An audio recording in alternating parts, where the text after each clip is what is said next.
वालेकुम अस्सलाम। तो उससे बता दें। तुम यहाँ क्या कर रहे हो? तुम्हारी हिम्मत कैसे हुई इस घर में घुसने की? अभी क्या प्लीज इधरान मेरी बात सुनो प्लीज। देखो कल तो तुम्हारी साली साहिबा ने और बेगम साहिबा ने मुझे बात करने का मौका नहीं दिया, लेकिन अभी मैं सिर्फ तुम्हारी किसी वजाहत की जरूरत नहीं है, ना किसी और को ना मुझे। अभी के अभी दफा हो जाओ यहाँ से। तुम्हें नहीं होगी लेकिन शाइला को तो होगी ना।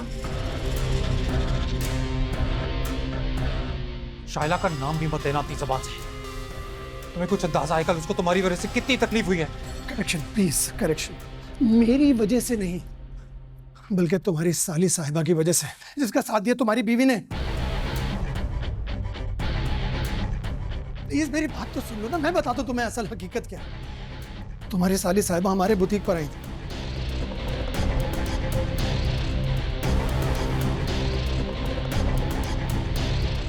उन्होंने मुझे अपना नंबर भी दिया, दोस्ती की ऑफर भी की। मैंने उन्हें बताया कि मैं मैरिड हूं, लेकिन उन्होंने कहा कि उन्होंने कोई फर्क ही नहीं पड़ता। हाँ, देखो मैं नहीं जानता था कि वो तुम्हारी साली है। मैंने तो उसे मना भी किया, दोस्ती की ऑफर भी ठुकराई, लेकिन उसने मुझे धमकी दी।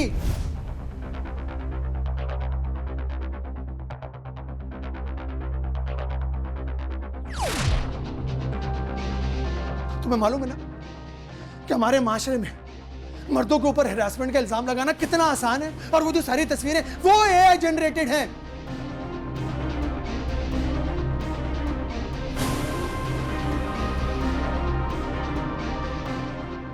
तुम कहो तो तुम्हारी भी किसी औरत के साथ मैं उसी तरह की पिक्चर्स बनवा के भेज दूं। मेरा मतलब है, इस तरह की पिक्चर्स बनवाना क्या कोई मुश्किल काम है? उसके पास वो एक नहीं ऐसी और भी बहुत सी तस्वीरें हैं।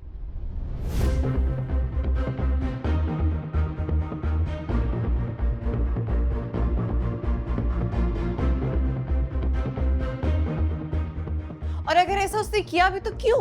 बताए ना, क्या जरूरत पेश आई उसको? बोलो बोलो।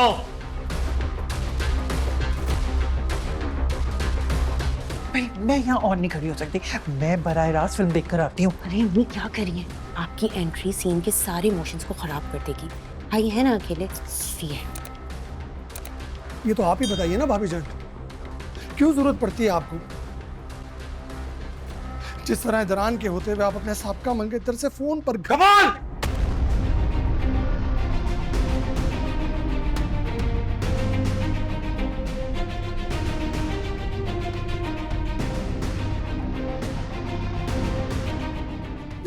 मेरी बात सुन लो, तामुल से मेरी बात सुनो पहले। भाभी जान प्लीज बताइए ना,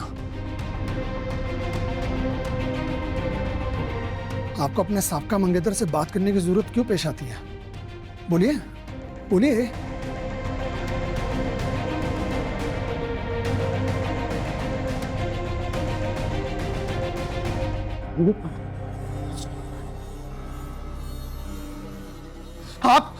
आप बल्कि इदरान के सर की कसम खा लें, क्या आप अपने मंगेतर से अभी भी बात नहीं करती हैं? बताइए।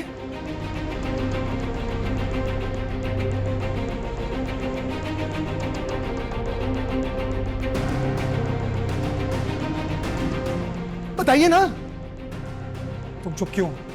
जवाब दो। जान, मैं एक्सप्लेन कर सकती हूँ।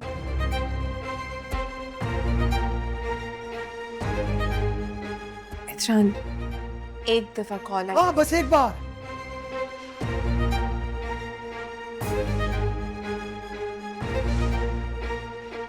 इदरान मेरी बात सुनो, बेवफाई भी तो एक ही बार होती है।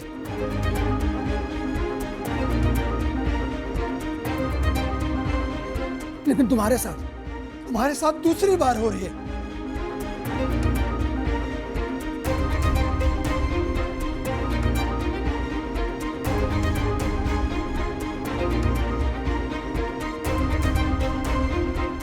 शर्म आनी चाहिए आपको।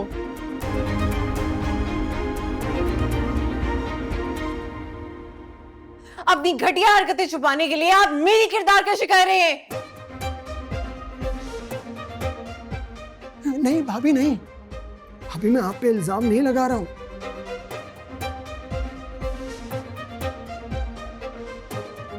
आप तो मेरे लिए बहुत मोतबर हैं, बहुत मोहतरम हैं।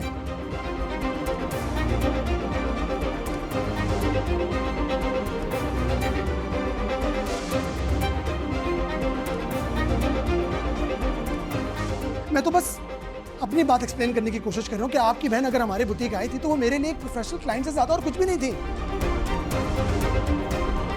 ये मेरा प्रोफेशनल तकाजा था कि मैं उनसे इस तरह अच्छी तरह से पेश आऊं, और मैंने बस वही किया। अब अगर उन्हें कहानी बनाकर मुझे जलील करना है तो फिर मैं क्या कर सकता हूं? मेरा कोई कसूर नहीं है इन सब में।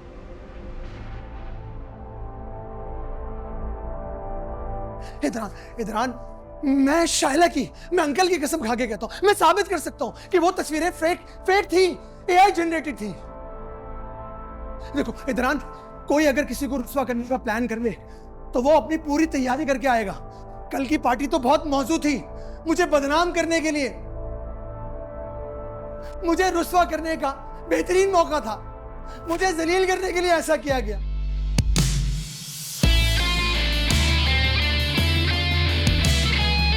ये टूटा